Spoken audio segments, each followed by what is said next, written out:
Hey everybody, Eagle Run 23 here. Boy, we are just way in the weeds on some of these projects. And let me get this all cleaned up here so that we can talk about what's going on.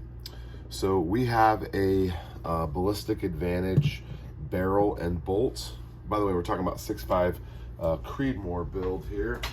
And I can't show you any of this, and it's really frustrating. I've got several videos in the queue with YouTube. And by the way, YouTube,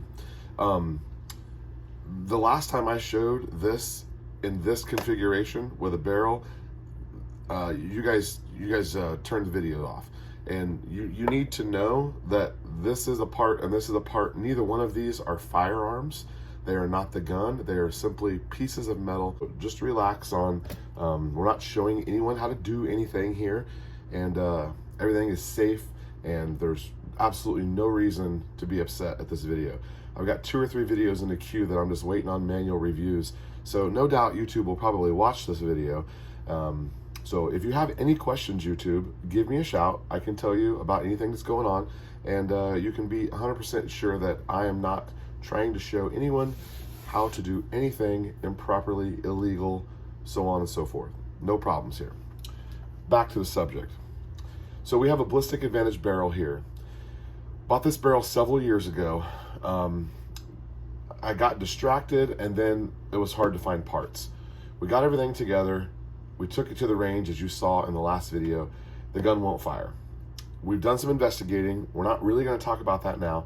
Right now I'm going to talk just about Ballistic Advantage. I reached out to those guys late last week.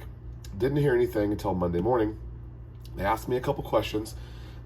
It came across as an email because I submitted a ticket online, and then it came across as an email. Well, I've been replying to the notice that I got, and it turns out that those notices go into some email la land, and they don't see them. So I reached out to them on a chat today. I was going to call, and there's no telephone number listed, but I reached out to them on a chat today, and the guy who I was chatting with is actually the same person I was emailing with. Needless to say, they have not reviewed any of my stuff. I don't even know that they got it. I resent everything to them. I'm frustrated on my part because I bought this like probably 3 years ago. I spent a lot of money on this barrel. This is a $300 Ballistic Advantage barrel. And I sat on it because I wanted it to be a nice everything. So I collected my parts, I get it out there, and the thing won't shoot. So I don't know that the problem is on their end. It very well could be on my end. I have nothing but good things to say about Ballistic Advantage. Hopefully that continues. I have no reason to believe that if there's something wrong on their part, I'm sure they'll fix it, and that will be great.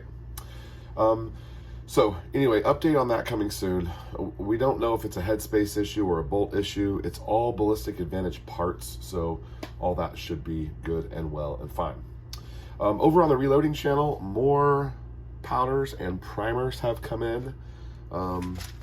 These are large, well, they say large military rifle primers, and all that matters here is that it's a large rifle primer.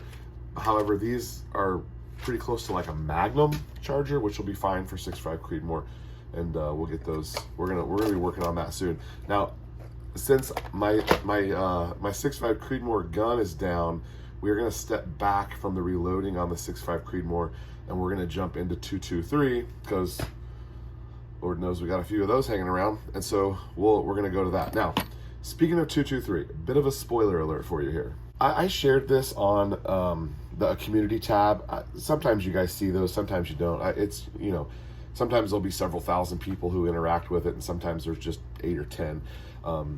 Appreciate all of you guys doing that, by the way. So there is a video that I shared, and it was Colion Noir, Mr. Pew Pew Life. He had a debate with a allegedly pro Second Amendment guy, but it was a gun debate about gun laws. And one of the I actually, if you go on that video, you can probably see my comment. The guy he's talking to says that you don't need to hunt with the 223 or the 5.56, whatever. You don't need to hunt with it because it just destroys the meat. And I actually laughed out loud when he said that. And then later in the argument, he brings it back up again, and Mr. Pew Pew says, hey, I actually hunt with a 223, And then he goes back, do you eat the meat? Like, how is there anything left? Well, I've been shooting for a long time, and I am super familiar. We're all so familiar with this. Like, you know, it's big, you know, compared to a 9mm. Like, it's long and pointy, and, you know, I remember the first time you saw this bullet, you were probably like, wow, that's pretty impressive. But, you know, it's just a 22 caliber, you know, round in there, and you're thinking 22 caliber, like those look like that. Well, yes, they do. It's actually 224 caliber, but 223 rem here, and I've never okay, let me back up. Like I said, been shooting for a long time, super familiar with this, but I just laid eyes on my very first 223 bullet. Isn't that just the cutest thing? And so the reason I'm using the word cute is because this guy who thinks that this round will absolutely destroy a deer so much that you can't even eat it, that right there, that little thing. Now, I know it's screaming. It's, you know, 3,000 or more feet per second. It's screaming, and it delivers a lot of energy. But I just saw this. That's 100. A little half-full box of 100 223 bullets. Oh, man. I laughed at that when I saw it, and then I laughed at that guy again whenever these came in, because this is the first time I've seen, you know, these components like this. I've held this for a long time. These, never laid eyes on before. Kind of funny. Okay, so lots of stuff still coming up. If you notice, my voice is a little off in the last couple videos. I'm still recovering. I got whacked by the allergies, absolutely destroyed. And I took a test because I'd never taken one before, and you know, nothing conclusive there, but I definitely have not been feeling well. So that has affected what's happening here on the reloading bench and back behind us over here on the regular workbench, which, by the way, we haven't done an Eagle Run video at that workbench in a long time. And that's because in the midst of me being sick, fooling with reloading, we're trying to redo our garage here so we have a little bit more efficient use of space. So lots going on in the garage. Not all of it is coming across on camera. Plus YouTube is mad at me. We got all sorts of stuff going on.